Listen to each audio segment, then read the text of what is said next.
Hey y'all, it's your boy here, Rebelsquaw, coming at you from the apartment with Ghost Stories with Rebelsquaw. Okay, this is a new segment that I want to start doing because I started yesterday with my recent video, and I'm looking at the stats right now. And you guys, a couple of people watched it, so I'm guessing, you guys must have enjoyed it. So basically, what I want to do is kind of just start doing this more, talking to you guys about experiences that I've had and that some of my buddies have had, whether with me or, that I know of.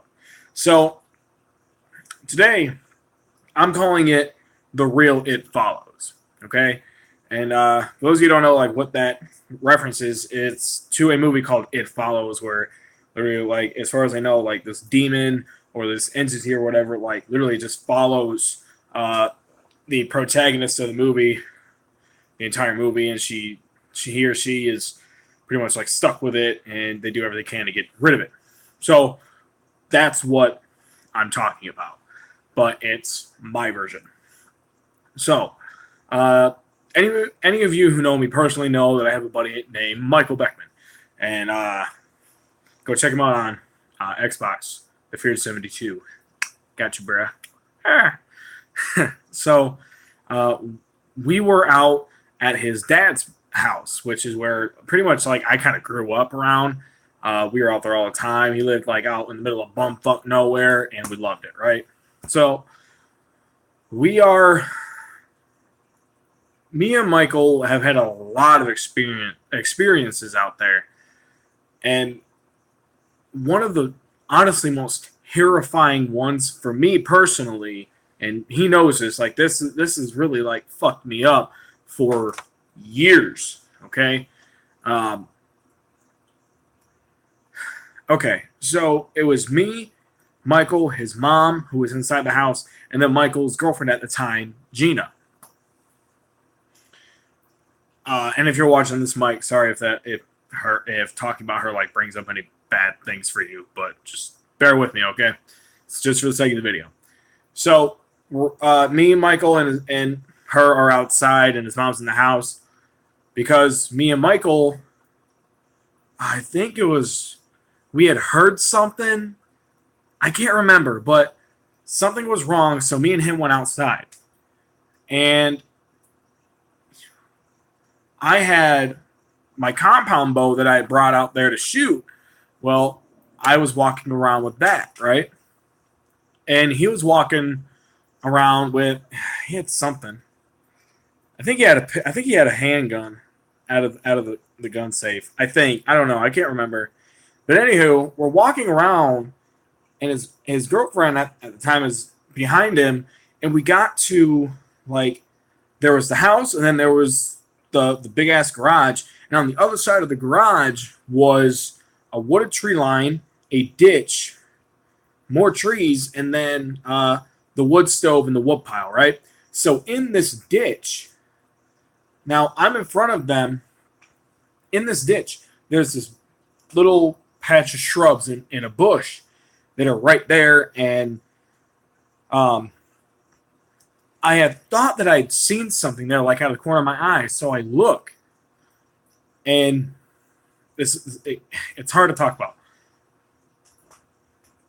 This small, gray-skinned thing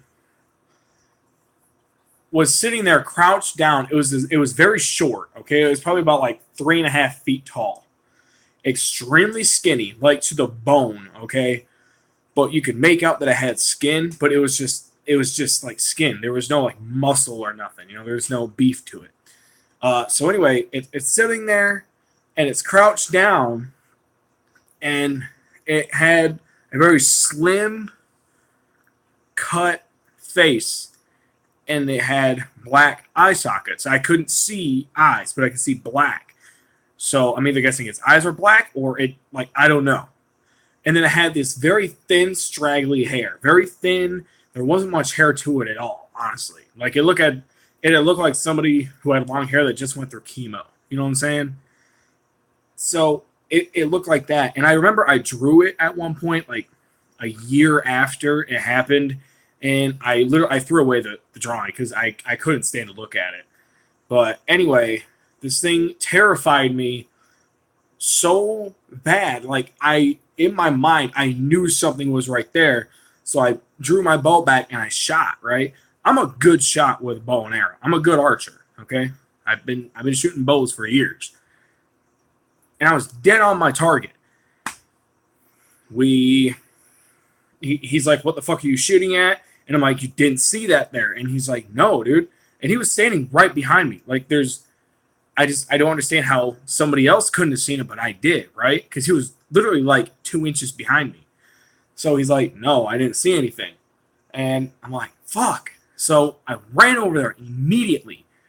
My arrow went straight through where this thing was, right? And I'm like, "What the fuck, man?" It's not there anymore. So I look, my arrow is, like I said, straight through where it would have been. There is no blood marks. There is nothing. But there was an imprint behind the shrub of where this thing was sitting at. Like, you could see the imprint of the feet. The feet were very small. I don't remember like seeing any definition of toes or anything, but I just remember seeing imprints, like indents in the grass and the leaves and shit. So after that happened, I didn't sleep well that night. Like how can you expect to sleep after seeing something like that, right? And I've been investigating paranormal stuff for years now. Nothing has ever scared me that bad. Nothing I talked about in my last video scared me that bad, and when I talked about earlier about the whole "it follows" thing, I truly believe that after that, it attached itself to me. Like, even talking about it right now, like I'm literally getting like chills, okay? And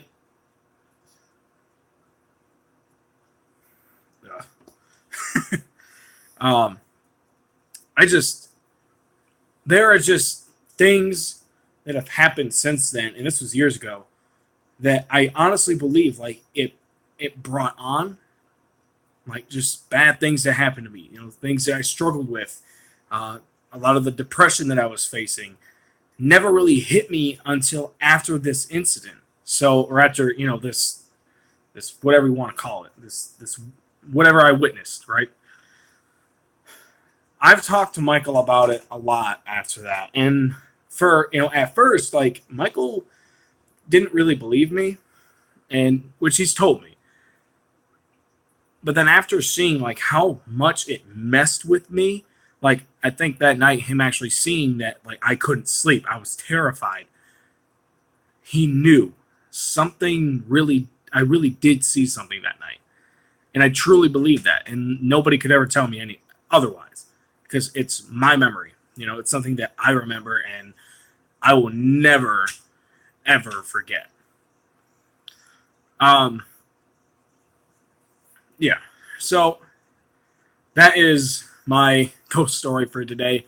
Trust me, guys. If you guys are interested in this stuff, I'm still going to keep doing it. And I definitely do. Oh, shit. I definitely do have more stories, not only just from Michael's dad's house, but from Michael's apartment he lives in now, and with other buddies of mine and more investigations. So if you guys are interested in hearing more about my experiences in the paranormal, let me know. All right, guys, thank you for listening. Like, comment, and subscribe. Tell your friends about us over here at Rebelsquaw, because I really could use the support. All right, guys, thank you, and have a good night. This is Rebelsquaw.